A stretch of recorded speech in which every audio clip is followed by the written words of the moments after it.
Okay, so Mr. Brijesh, let me know a little more about you. Sir लगभग 28 साल हो गए इस पत्रकारिता जगत में मेरे को। Oh, और great. आपका, हाँ, जो आपका मध्य प्रदेश से न्यूज़ वर्ल्ड चल रहा है वो मेरा सेल आउट किया हुआ है। हाँ हाँ और न्यूज़ वन इंडिया भी मैंने हरीश रावत को, जो उत्तराखंड के सीएम थे, उनको सेल आउट किया था। हाँ हाँ और नया 5वां प्रोजेक्ट मैं लगा रहा हूँ, voice of Bharat, national news channel है ये हमारा। हाँ हाँ।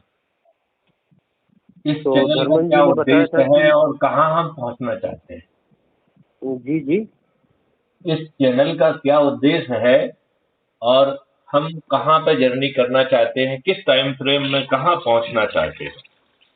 सर इस चैनल का जो मोटो है लाने का कि भारत की आवाज हम बने, ठीक है, जी वो खबरें लेके आए। ये नहीं कि हिंदू मुस्लिम को झगड़ा करवा रहे हैं हम, हाँ हाँ राजनीति के चूल्हे पर हम रोटियां सेक रहे हैं। हाँ हाँ हमारा मोटो है कि जो हमारा हिंदुस्तान था, हाँ हाँ ठीक है, जहाँ हम 4 भाई थे, हाँ हाँ हिंदू मुस्लिम सिख ईसाई, हाँ हाँ। वैसा बना के दें। देखो ब्रजेश, एक चीज हम और आप सभी को समझना पड़ेगी कि जी हमारे साथ जो है एक बड़ा गेम हुआ है और हम जी। में से अधिकांश लोग उस गेम को समझ ही नहीं पाए। Right sir, right right right right. और वो गेम जो है वो माननीय नेहरू जी ने, हाँ, जी माननीय नेहरू जी ने वो गेम आपके साथ खेला है। जी ये बिल्कुल। ये समझ बहुत कम लोगों में है। ठीक और है। आपको ये घुट्टी पिला दी गई कि आजादी इन्होंने दिलाई, जबकि हम्म, आजादी इन्होंने बिल्कुल नहीं दिलाई है। यदि हम लॉर्ड एटली का खुद का जो है कमेंट सुने, क्योंकि लॉर्ड एटली उस समय प्राइम मिनिस्टर थे ब्रिटेन के, और उनसे बेहतर और हम्म, कौन कह सकता है कि ब्रिटेन के दिमाग में क्या चीजें रही होंगी। देखिए, 1956 में लॉर्ड एटली इंडिया आए और कोलकाता गए, और वो राजभवन में ठहरे हुए थे, और उस समय गवर्नर साहब थे हमारे जस्टिस चक्रवर्ती, राइट। हम्म, और हम्म, उन्होंने इस बारे में प्रश्न पूछा, तो लॉर्ड एटली ने से सीधे ही क्वेश्चन पूछा उन्होंने कि जब जो है आप द्वितीय विश्व युद्ध जीत चुके थे और कांग्रेस सुप्त प्राय पड़ी हुई थी, तो आपने भारत को आजादी क्यों दी? It was a very direct hmm, question, जो उनकी किताब हम्म, में लिखा हुआ है, उन्होंने छापा हुआ है। तो हम्म, उसका जवाब लॉर्ड एटली, उन्होंने पूछा कि is it because of the Gandhi and Nehru? So he replied no,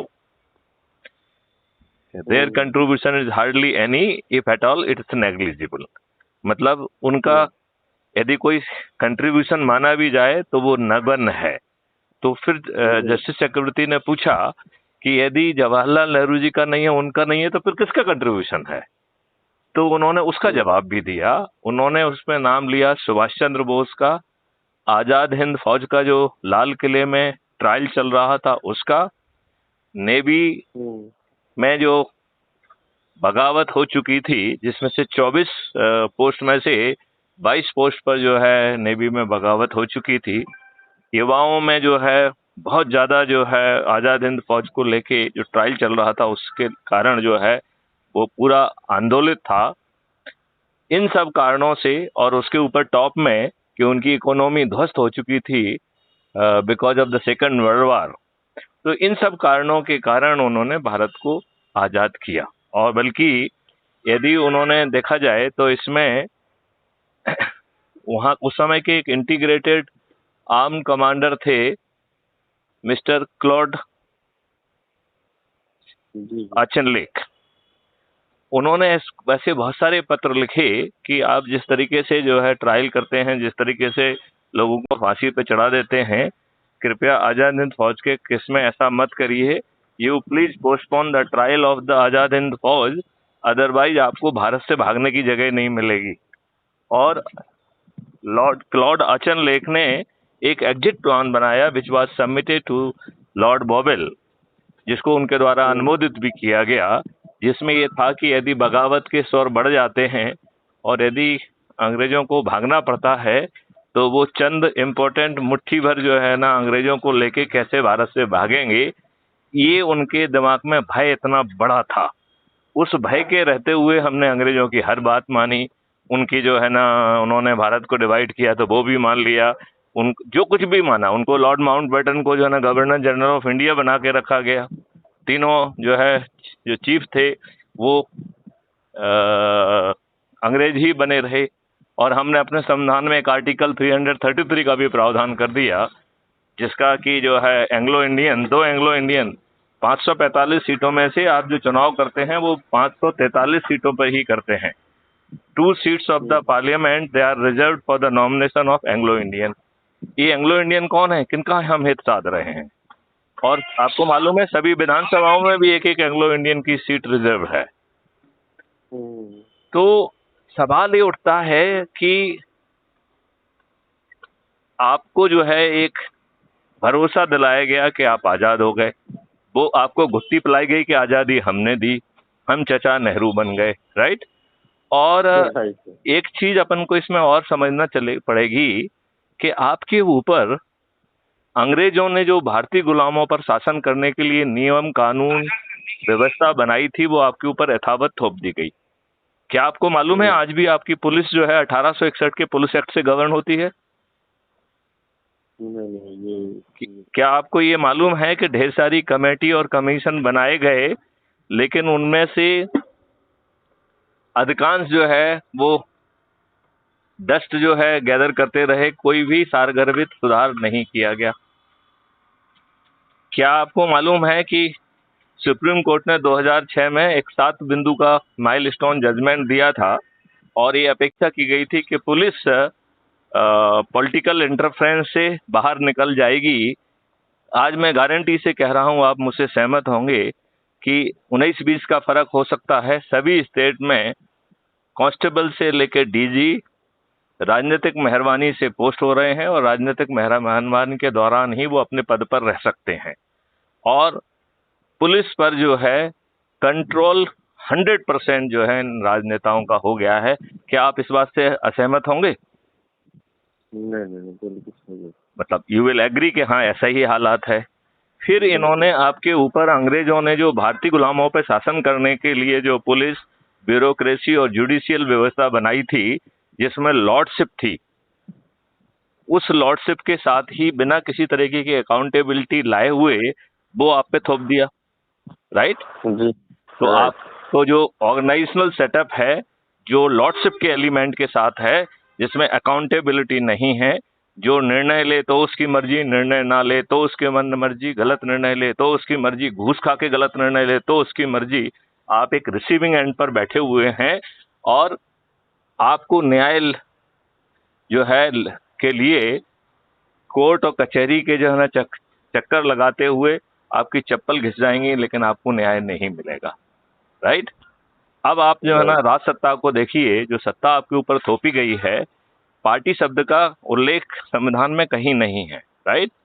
party शब्द का जो है, जो प्रादुर्भाव हुआ है वो पीपल्स रिप्रेजेंटेटिव एक्ट 1951 के माध्यम से हुआ। और वो पार्टी सिस्टम इतना फॉल्टी कंसीव किया गया कि उसमें कोई इंटरनल डेमोक्रेसी का प्रावधान नहीं किया गया। उसमें कोई ये प्रावधान नहीं किया गया कि इन पार्टियों का वो कौन सा कंडक्ट है जो कि नियम विरुद्ध माना जाएगा, राइट।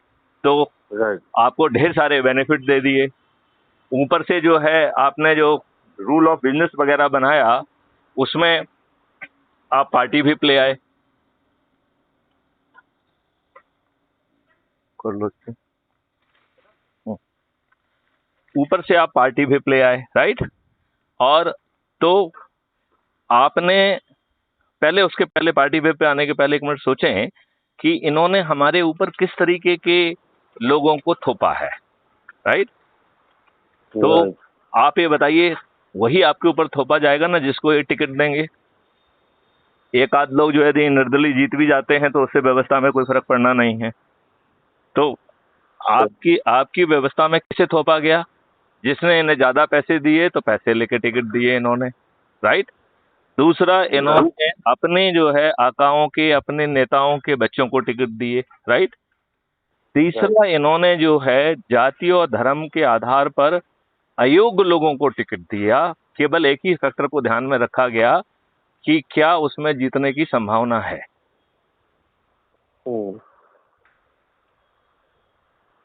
ठीक है ना।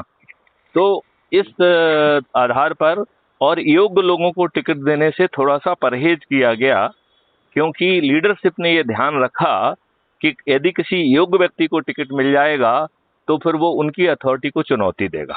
राइट। लिहाजा जाति और धर्म के आधार पर भी जहां टिकट का, हाँ हाँ, तो जाति और धर्म के आधार पर भी जहां पे टिकट बांटा गया, वो टिकट भी जो है इस उद्देश्य से बांटा गया। फिर जो है, जो दूसरी पार्टियों से लोगों को लगा कि अब वहां हरियाली खत्म हो गई है, इस तरफ आने से हमें फायदा मिलेगा, तो ऐसे खुदगर्ज लोगों को इन्होंने न केवल अपनी पार्टी में सम्मिलित किया जिनकी नीति सिद्धांतों से कोई लेना देना नहीं था, बल्कि जो है उन्हें जो है मंच पर बिठाया, उन्हें फूल मालाएं पहनाई, उन्हें टिकट भी दिया, उन्हें मंत्री भी बनाया, और कई बार यदि सेंसिटिव है उनका वोट तो उनको जो है पैसे भी दिए। ये आप कई जगह देख लीजिए, ये हर जगह की कहानी है।